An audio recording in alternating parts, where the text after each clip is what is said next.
ఈ రాష్ట్రంలో పథకాలను ఎగ్గొట్టి సంవత్సరం తర్వాత తొలి అడుగు పేరుతోటి పెద్ద పెద్ద బ్యానర్లు వేసుకుంటున్నారు. అంటే తొలి అడుగు పెట్టడానికి 40 సంవత్సరాల సుదీర్ఘ రాజకీయం అనే చెప్పుకునే వ్యక్తికి సంవత్సరం పట్టింది. రెండో అడుగు వేయడానికి ఇంకెన్ని సంవత్సరాలు పడుతుందో తెలియదు. మొట్టమొదటి పథకం అరాకొరగా అమలు పరుస్తూ అన్ని పథకాలు ఇచ్చేసానని డప్పా కొట్టేసేటటువంటి కార్యక్రమం చేస్తూ ఉన్నారు. ఇవాళ పొదిలి వేదికగా లక్షల మంది జనాలు ఎందుకు వచ్చారు? నిజంగా మీ ప్రభుత్వం మంచి చేస్తుంటే, నిజంగా ఈ ప్రభుత్వం మంచి చేసే ప్రభుత్వం, ముంచే ప్రభుత్వం కాకపోతే అంత పెద్ద ఎత్తున మీకు వ్యతిరేకత ఎందుకు వస్తుంది? ఈ రాష్ట్రంలో ఎక్కడికి వెళ్ళినా ప్రతిపక్ష నాయకుడిగా శ్రీ జగన్మోహన్ రెడ్డి గారికి బ్రహ్మరథం పడుతున్నారు అంటే మీ ప్రభుత్వ వైఫల్యాల నుంచి వచ్చినటువంటి తిరుగుబాటు కాదా ప్రజల్లో అని నేను అడుగుతున్నాను. ఈ రాష్ట్రానికి చంద్రబాబు నాయుడు ఇచ్చినటువంటి అనేక హామీలు ఉన్నాయి. దాంతోపాటు మన జిల్లాకు కూడా హామీ ఇచ్చాడు. వెలుగొండ ప్రాజెక్టుని వచ్చిన వెంటనే కంప్లీట్ చేస్తానన్నాడు. ఇప్పటికి 2 సంవత్సరాల బడ్జెట్లో వెలుగొండ ప్రాజెక్టుకి వెచ్చించింది 250 కోట్లు. అంటే ఈ ప్రాంత ప్రజల యొక్క చిరకాల కళ, పశ్చిమ ప్రాంత ప్రకాశం జిల్లాకి సంజీవనైనటువంటి ఈ వెలుగొండ ప్రాజెక్టుని ఏ విధంగా అధోగతి పాలు చేస్తున్నాడో చెప్పడానికి ఇది ఒక ఉదాహరణ. వీళ్ళే చెప్తారు 6,000 కోట్లు కావాలంటారు, మరొక సందర్భంలో 10,000 కోట్లు కావాలి అంటారు. మరి 2 సంవత్సరాలకు కలిపి 250 కోట్లే వెచ్చిస్తే ఈ ప్రాజెక్టు కంప్లీట్ అవుతుందా? ఇది మొట్టమొదట ప్రకాశం జిల్లా ప్రజలు ఆలోచించాలి. రెండవది, మార్కాపురంని జిల్లా కేంద్రంగా ఇచ్చి మరీ అడుగు పెడతా ప్రకాశం జిల్లాకి అన్నాడు. ఇచ్చాడా? ఇది రెండవ అంశం. మూడవ అంశం, ఇక్కడ పండించినటువంటి పంటలకి మద్దతు ధర. మిర్చి 24,000 అమ్మినటువంటి తేజస్ ఇవాళ 10,000 అమ్ముడవుతుంది. అంటే సగానికి సగం ధరని కోల్పోయింది ఇక్కడ రైతాంగం. ఇక్కడ రైతులు పండించినటువంటి పంటకి మద్దతు ధర లేక అల్లాడుతున్నటువంటి రైతాంగం ఒకవైపు అయితే, పత్తికి మద్దతు ధర లేదు, పొగాకుని కొనే నాదుడు లేడు, గ్రేడ్ 1 దానికి కూడా ధర లేనటువంటి పరిస్థితి, కొనే నాదుడు లేనటువంటి పరిస్థితి.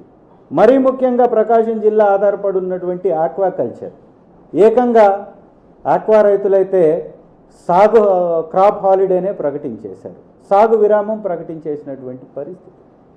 మరి ఇంత పెద్ద మొత్తంలో ప్రజా వ్యతిరేకత ఉన్నప్పుడు ఖచ్చితంగా ప్రజలు తిరగబడతారు, ప్రజలు ప్రభుత్వాన్ని ద్వేషిస్తారు, ప్రజలు ప్రభుత్వంలో ఉన్నటువంటి నాయకుల్ని ఖచ్చితంగా అడుగుతారు, తిరగబడతారు. ఈ రాష్ట్రంలో ఎదురవుతున్నటువంటి వ్యతిరేకత ఈ దేశంలో ఎక్కడా ఎదురవ్వట్లేదు. కారణం మీరు ఇచ్చినటువంటి హామీల్ని ఎగ్గొట్టడమే అనేది స్పృహ లేకుండా మీరు మాట్లాడుతూ, ఇవాళ రాష్ట్రంలో ఎవరన్నా మాట్లాడితే కేసులు పెట్టి వారిని బంధించేటటువంటి కార్యక్రమం చేస్తున్నారు. నేను అడుగుతున్న చెవిరెడ్డి భాస్కర్ రెడ్డి గారికి లిక్కర్తో సంబంధం ఉంటే ముందెందుకు ఎఫ్ఐఆర్లో వారి పేరు లేదు? ఇవాళ చెవిరెడ్డి భాస్కర్ రెడ్డి గారి పక్కనున్నటువంటి గన్మ్యానుల్లో మీకెవరైతే వాంగ్మూలం ఇచ్చారో అని, మీకెవరైతే సాక్ష్యం చెప్పారో అని అనుకుంటున్నారో వారికి ఇవాళ ప్రమోషన్ వచ్చి ఆక్టోపస్ డివిజన్లోకి వారికి ప్రమోట్ అయ్యాడు. ఎవరైతే మీకు సహకరించలేదో అతను హాస్పిటల్ పాలయ్యాడు. అంటే ఇక్కడే కుట్రకోణం దాగుంది. ఎవరైతే మీ యొక్క తాయిలాలకి, ఎవరైతే మీ యొక్క బెదిరింపులు, ఎవరైతే మీ యొక్క చర్యకి లోబడి సపోర్ట్ చేశారో వారికేమో పదవులతోటి వాళ్ళని అత్యున్నతమైనటువంటి హోదా కల్పించటం, ఎవరైతే మీకు సపోర్ట్ చేయలేదో, ఎవరైతే నిజం మాట్లాడుతున్నారో, ఎవరైతే జరిగింది చెప్తున్నారో వాళ్ళు హాస్పిటల్ పాలవుతున్నారు. ఇవాళ చెవిరెడ్డి గారి కేసు విషయంలో జరిగింది అదే. దీన్ని తీవ్రంగా వైఎస్ఆర్సీపీ ఖండిస్తుంది. ఇమీడియట్గా వారి మీద ఉన్నటువంటి కేసును విత్డ్రా చేసుకోవాలి. ఇలా ప్రజాస్వామ్యబద్ధంగా కాకుండా ఎర్రబుక్కనే ఎర్రి పరిపాలన చేస్తే మీకు ఇదే విధమైనటువంటి వ్యతిరేకత చూడాల్సి వస్తుందని మీకు తెలియపరుస్తున్నా. అలాగే మరీ ముఖ్యంగా యువత విషయంలో మీరు చెప్పినటువంటి 3,000 లేదు, మీరు చెప్పినటువంటి సంవత్సరానికి 5 లక్షల ఉద్యోగాలు లేవు. మీరు మొదట సంతకం పెట్టినటువంటి డిఎస్సి ఇప్పటి వరకు అతిగతి లేదు. ఒక సంవత్సరంలో 5 లక్షల ఉద్యోగాలు ఇవ్వాల్సినటువంటి మీరు 4 లక్షల ఉద్యోగాలు పీకేశారు, రోడ్డున పడవేశారు. దాదాపు 4 లక్షల మంది, 2,65,000 మంది వాలంటీర్లని, 20,000 మంది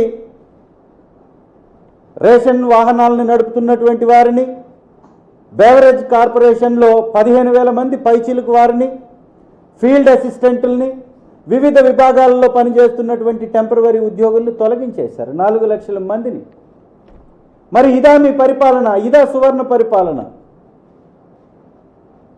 దీన్ని ప్రశ్నిస్తే కేసులు పెడతారు, దాడులు చేస్తారు, అక్రమంగా వారిని జైళ్లలో పెడతారు. ఇవాళ ఈ రాష్ట్రాన్ని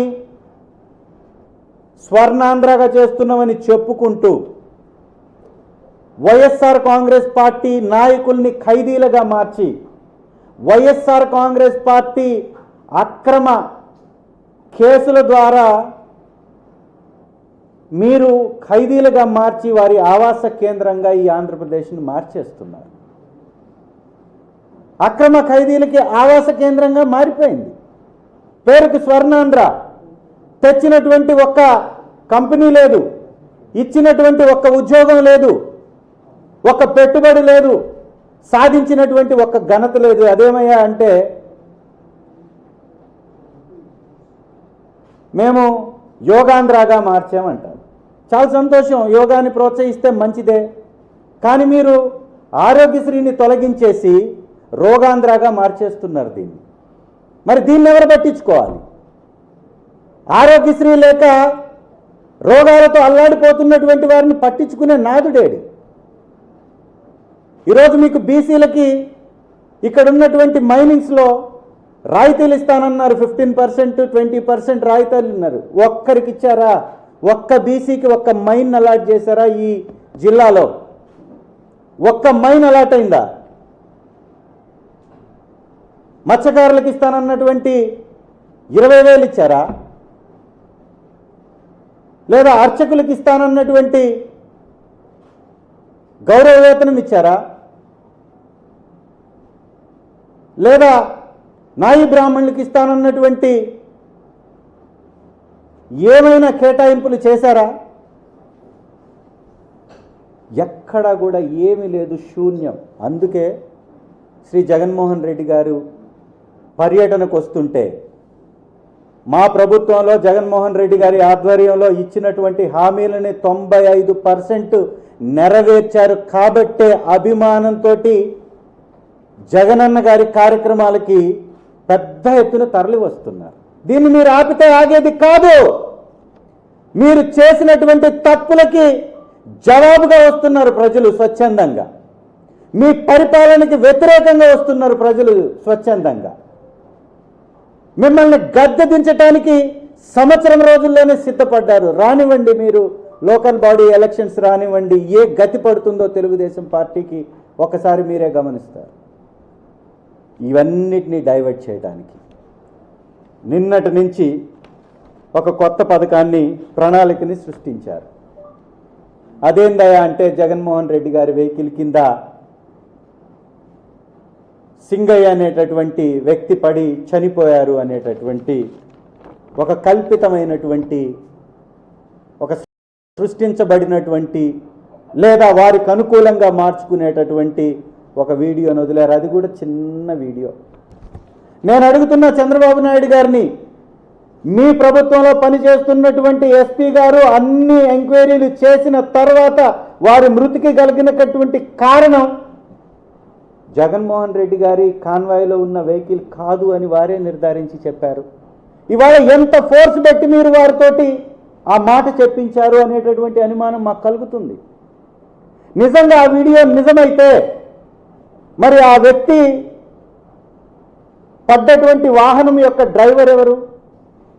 ఈ రాష్ట్రానికి ముఖ్యమంత్రిగా పనిచేసినటువంటి మీకు, మాజీ ముఖ్యమంత్రికి Z+ సెక్యూరిటీలో ఒక ప్రోటోకాల్లో ఒక వెహికల్, బుల్లెట్ ప్రూఫ్ వెహికల్, అది నడపడానికి గవర్నమెంట్కి సంబంధించినటువంటి డ్రైవర్ ఉండాలి, ఉంటాడు అనేటటువంటి కనీస జ్ఞానం మర్చిపోయారా అంటున్నా.